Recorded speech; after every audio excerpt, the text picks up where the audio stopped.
Olá, hoje é mais um dia de cuidar da horta da Mames. E aqui tá a seleção. Então, um canteiro vai ser a selga, o espinafre e a berinjela. O outro canteiro, o pepino com a salsa. E o outro canteiro, a cenoura com a beterraba. Deixa eu mostrar pra vocês. A ideia é fazer a limpeza dos canteiros, né? Então, aqui esse do tomate, que já está finalizando ciclos. Esse aqui do machixe. E esse aqui sombreado. A tarefa de hoje é essa: limpar, remexer, se necessário, e plantar. E decidi começar pelo canteiro do tomate. Aí deu muito besouro, né? O tomate é uma planta que acaba sendo bem suscetível a pragas. Por isso, na indústria, ele é conhecido pelo extenso uso de defensivos, né, de agrotóxicos, para evitar essas doenças que são típicas. Tanto as doenças de fungo, né, porque é uma planta muito sensível à água, quanto as invasões por insetos. Aí, nesse caso, a gente tinha os besouros sugadores, né, que estão com força total. E aí o tomatinho começou a dar muito bichado, a gente já não estava mais aproveitando ele. Então é hora de renovar. Tiro também as mudas que eu havia plantado antes, os brócolis bastante comido por lagarta. E dou uma espalhada, uma recolhida, uma ajeitada naquela parte de cobertura que eu havia colocado para proteger o solo do calor excessivo, né, do sol direto. Porque para plantar a semente a gente precisa ter uma terra sem muitas cascas, sem muitas folhas, né, para esse plantio direto. Quando você vai plantar a muda, você pode ter o canteiro bastante coberto por palhada. Aí então vai ser a beterraba e a cenoura. Essa aí é a semente da beterraba, vou apresentar para vocês. Ela tem um tamanho um pouco maior que o da cenoura. E essa aí, então, a semente da cenoura, bem miudinha, menor que um grão de arroz cru. E aí eu vou distribuindo essas sementes, né? Eu faço linhas para plantar. Considerando o tamanho da semente, a gente faz o tamanho do leito que vai recebê-la. Como essas sementes são bem pequenas, né? A gente faz leitos rasos, cobre com uma fina camada de terra. E depois já vai logo para a rega. Aí eu coloco algumas esteirinhas também, né? Algumas telinhas de proteção que eu tenho. Essas são menores, mas já ajudam alguma coisa no processo. Tanto para proteger dos animais, né? Quanto do tempo, do sol excessivo, da chuva excessiva. Partindo para o outro canteiro, eu começo com a enxada, depois eu vejo, não, a capina seletiva é melhor com a mão, né? Para tirar as plantas espontâneas já pela raiz e diminuir a volta delas. Então eu começo dando uma cavocada com a enxada, observo que o solo está bem adubado e vou então com a mão retirando mais plenamente essas ervas espontâneas.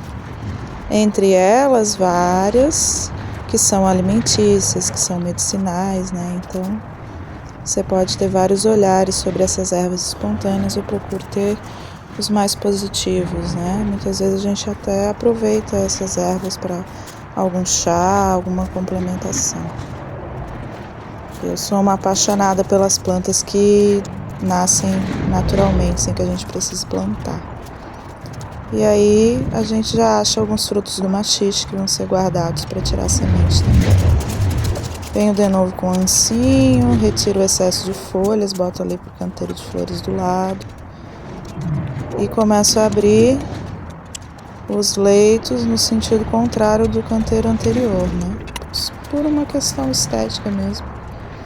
E aí, conforme eu vou colocando as sementes, né? A semente da berinjela, bem miudinha, parecida com a semente do tomate, são da mesma família. Aí, conforme eu vou jogando as sementes, eu percebo que eu não tenho semente suficiente. Então, aquilo que era para ser os 3 canteiros, né? Que eu tinha planejado, vai ser apenas 2. E aí eu vou distribuindo aí uma gama tão grande de sementes que eu já até esqueço.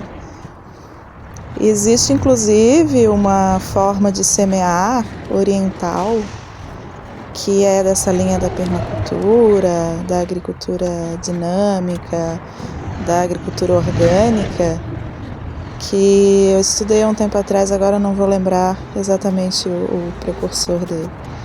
Mas é a ideia de que você pode plantar muito adensado, né? Quando você tem uma área que tem o predomínio das espontâneas e você quer mudar a cultura, que aí no micro é o canteiro da casa da minha mãe, né? As espontâneas estão em grande variedade. Eu quero plantar plantas mais voltadas para nossa alimentação. Eu preciso adensar esse plantio ao máximo. E aí esse adensamento ele vai permitir essa transformação, né, dessa vegetação. Antes espontânea, agora com essa intencionalidade humana. E você pode se perguntar, as plantas não vão competir entre si? A gente pode, a partir do momento que brota esse excesso, né, deixar que cresçam apenas aquelas que estão mais vigorosas, fazer novamente uma capina seletiva, retirando as que estão com desenvolvimento mais lento e aos poucos abrindo espaço. Inclusive, quando são hortaliças, você já pode ir colhendo e se nutrindo daquelas que você está retirando. Então, uma muda, um broto de beterraba, ele é possível de ser consumido como salada. Um broto de alface também pode ser consumido como salada. Então, você não vai descartar simplesmente essa muda que você selecionou para ser retirada do canteiro. Ela pode também já ser consumida enquanto muda. Aí eu já limpei o canteiro do maxixe. Estou observando muitos caramujos, né? Uma infestação de caramujos, porque aquele ambiente estava bastante úmido, protegido pela galhada do maxixe. Então, esse canteiro vai descansar também por isso, né? Para diminuir essa população de caramujos. E temos aí os pés de berinjela, que já produziram, mas ainda estão bem vigorosos, então eles permanecem. E também o capim-limão. Vou por último fazer um reforço nos pés de berinjela, que quando jovens não tem muita estrutura para se manterem em pé. E o resultado final. Ó o flagra! Ó o flagra! Entenderam? Por que o canteiro está sempre pisoteado? Então aqui ficou todas as sementes possíveis e imagináveis. Aqui é onde estava o maxixe, que agora vai descansar. Já cobri com a serrapilheira, botei um pouquinho de bocache, reguei. Aqui são as mudinhas que a gente plantou outro dia, né? Que estão cobertinhas, as mudinhas de couve, ó. Dona Formiga já esteve por aí, dando jeito na couve, também reguei agora. Vamos ver. Esse aqui vai ficar para outro dia, que eu já cansei, só usando meio-dia. Aqui ficou a cenoura e a beterraba. Aproveitar esse sol pleno. E aqui é o alface e brócolis, O brócolis aqui já está sendo comido pela formiga. E assim vamos. Renovando a hortinha da Mames. Ficando bonito. Isso aí. Aproveitar para filmar para vocês essa outra parte, que tem algumas frutíferas. Aqui é o limão. É um limãozinho, é chamado também de limão galego, mas eu não reconheço esse como galego não. Para mim esse é mais parecido com o Tahiti. Ele fica amarelinho quando amadurece. Ali tem um no chão, ó. Quando ele amadurece, ele fica essa cor amarelada. Por isso é chamado de galego também. Aqui é uma laranja lima, que já terminou. E o que eu achei legal, que eu queria mostrar pra vocês, é o araçá. O araçá que tá dando umas frutas bem bonitas. Quem aí conhece o araçá? É uma fruta típica aqui, né, da nossa região. Esse é o amarelo. Eu amo. Ó. Alguém chegou primeiro que eu. Passarinho.